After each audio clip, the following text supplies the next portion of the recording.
So Kelim 17:14. Yishmamash Nimber B'Yom Rishon Tuma. So there are things that are created on the first day of Bereshis that if you make a kli from them, then they can makabel tuma.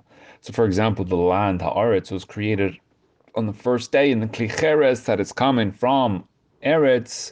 So that is created on the first day. Therefore, kli cheres makabel tuma. B'sheni ein bo tuma. If it's made on the second day, so the rakia, the shemayim, was made on the second day. So if you make a kli out of shemayim, it doesn't makabel tuma. Shemayim doesn't makabel tuma. Shlishi, b'shlishi yesh bo tuma. But if you make something from the third day, so the third day, the trees were made, and the kli eitz that were made from the trees, they makabel tuma. B'reviu v'chamishi ein behem tuma. So on the fourth day, the lights were made, or the sun and the moon. If you make something from the sun, so it's ein makabel tuma. And on the fifth day, so the fifth day becomes a maklok, because you have the birds and the fish. So here, the first opinion holds that there's no tuma in it. But then it says chutz mikanaf ha'uz ubeitzas neimas ha'mutzupeh. So except for the wing of the vulture and the glazed ostrich eggs. So therefore there are some things that come on Thursday that is makabel tuma, and things that are on Thursday that don't makabel tuma. Now this Mishnah seems to be a bit strange. What difference does any of this make? Why are you telling me it's a nice shtick as to what days of the days of Bereshis and Tuma?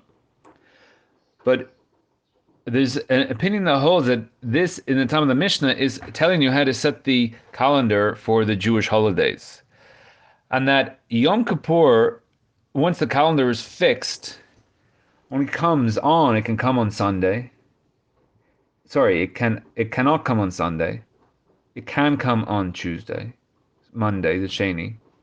It cannot come on Shlishi. It can come on Wednesday, and it can come on Thursday.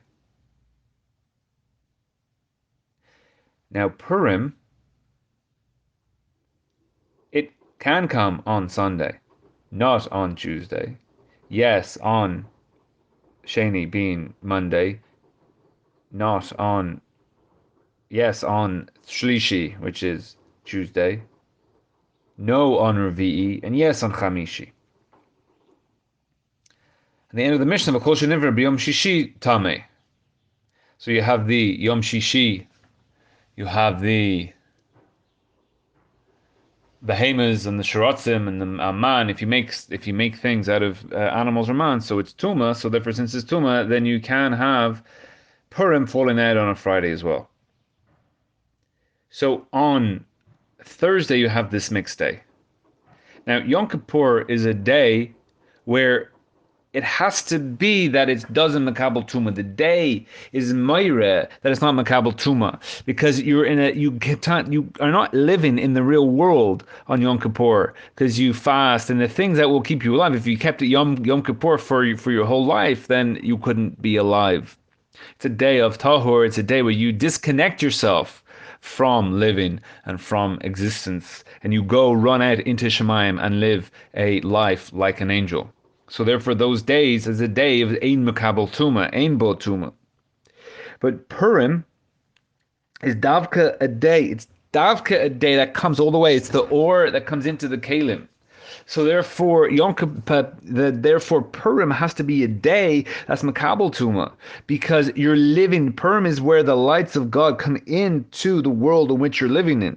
Not that you run into Shemayim, but Shemayim comes into your life, and the life in which you're living, in the tuma life which you're living, Purim comes into it, and therefore Purim has to be the day where it's makabel tuma, and that's what Purim is about. It's a Yom Chol. You can do malacha, and that the holiness of the Chagim or of Yom Kippur, and even a higher holiness from that, comes into your everyday life, into your tuma, into your physicality. Now on Thursday, you have both. You have both, that it doesn't makabel tuma and it does makabel tuma. So how does it work here? So the two items in which they have is the vulture the wing of a bird, of a vulture, and the egg. It's deraisa. They do not makabel tuma. So therefore, the whole day of Thursday, everything that's made on Thursday, it deraisa is ena makabel tuma. So therefore, since Yom Kippur is a deraisa din, so therefore, klape Yom Kippur there is no tuma. You run into Shemayim, there's no derabbanans, and therefore on that day there's no tuma. So therefore, Yom Kippur can fall out on Thursday. But the Rabbanan were geyser that since this egg is so strong and the vulture wing is so strong that you can make Kelim out of it, so therefore the Rabbanan, they're geyser, so therefore on a level of the Rabbanan does makabel tum. And then since Purim is a Rabbanan day, so therefore